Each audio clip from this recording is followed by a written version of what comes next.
Addiction isolated us. Step 2 reconnects us with ourselves, with others, and with a power greater than ourselves. Hi, I'm a recovering addict named Steve. This is On Life's Terms. When we first come into recovery, the idea of a higher power can feel overwhelming. Some of us come in with a history of faith, while others come in angry at God or not believing in anything at all. For many of us, addiction destroyed trust in anything beyond ourselves. We felt abandoned, forgotten, or betrayed. Step 2 doesn't demand religion. It doesn't hand us a definition and say, this is what you must believe. Instead, it simply invites us to believe that something greater than our own brokenness can help us heal. That's the door it opens. It's not about rules, dogma, or doctrines. It's about possibility. This part of the process is about hope, about willingness, about being open, even a little, to the idea that recovery can work. Not because we are strong, but because we don't have to do it alone. That's how the journey begins. In step 1, we admitted we were powerless over our addiction. That honesty opened the door. For the first time, many of us said out loud what we'd been running from. We couldn't control it anymore. Admitting powerlessness is painful, but it's also freeing. But here's the truth. If we stop at the first step, it can feel hopeless. If all we have is powerlessness, despair can take over. We may think, what's the point if I can't control it? I'm doomed. That's where the second step comes in. This part of the process offers hope. It tells us we don't have to stay stuck. There is help. There is healing. There is a power, however we understand it, that can restore us to sanity, if we're willing to believe. Recovery isn't about doing it alone. We admit our limits so that we can become open to help beyond ourselves. Sanity doesn't mean perfection. It doesn't mean we'll never struggle or fall short. In recovery, sanity is far simpler and far more precious. Sanity is learning to live without the chaos. It's making choices that don't destroy us. It's finding peace where there used to be only restlessness, fear, and confusion. For some of us, this can be as simple as remembering we have a choice today, not to use no matter what. When we were using, insanity looked like repeating the same self-destructive patterns, hoping for different results. In recovery, sanity is choosing differently, choosing life, even in small ways. Sanity is calling a sponsor instead of reaching for a fix. It's walking into a meeting when we want to isolate. It's telling the truth instead of hiding behind lies. These are the choices that bring balance, clarity, and serenity into our lives. The beauty of the second step is that it doesn't tell us what to believe.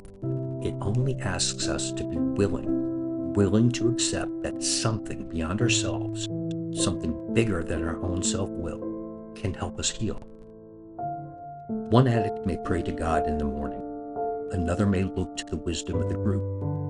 Another may sit quietly under the stars and find strength in knowing they're part of something greater than themselves. Each of these is valid. We don't have to figure it all out today. Faith grows slowly, through action, through experience, and through connection. At first, all that's required is willingness.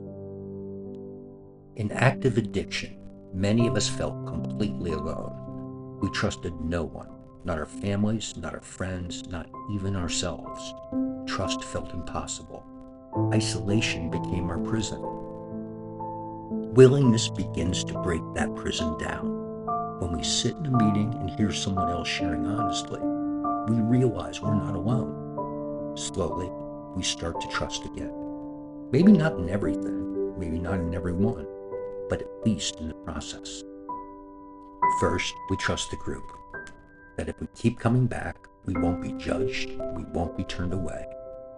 Then we begin to trust the process of recovery itself. Eventually, many of us come to trust a power greater than ourselves. This shift from isolation to connection is where healing begins. Walls crumble, hope grows, and we start to see that life, lived together, is worth living. Coming to believe isn't only about what we believe, it's about what we do. Faith without action is just theory. We show up at meetings, even when we don't feel like it. We sit and listen, even when our minds are racing. We share honestly, even when our voice shakes. These small actions build trust, not just in others, but in ourselves. Each day we stay clean. Each time we pick up the phone instead of a drug, we prove to ourselves that recovery works. That experience builds belief far more than words ever could. Step 2 is live through action. It's in the daily choices we make that strengthen our hope. Belief is not a one-time decision.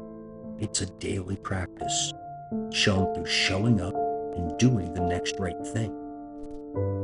Hope doesn't arrive all at once. It grows slowly and quietly as we keep walking this path. One day, we noticed we've made choices we never thought possible. We've gone through pain and stayed clean. We've reached out instead of hiding. We've let someone in when our old self would have pushed them away. That's the miracle of step 2.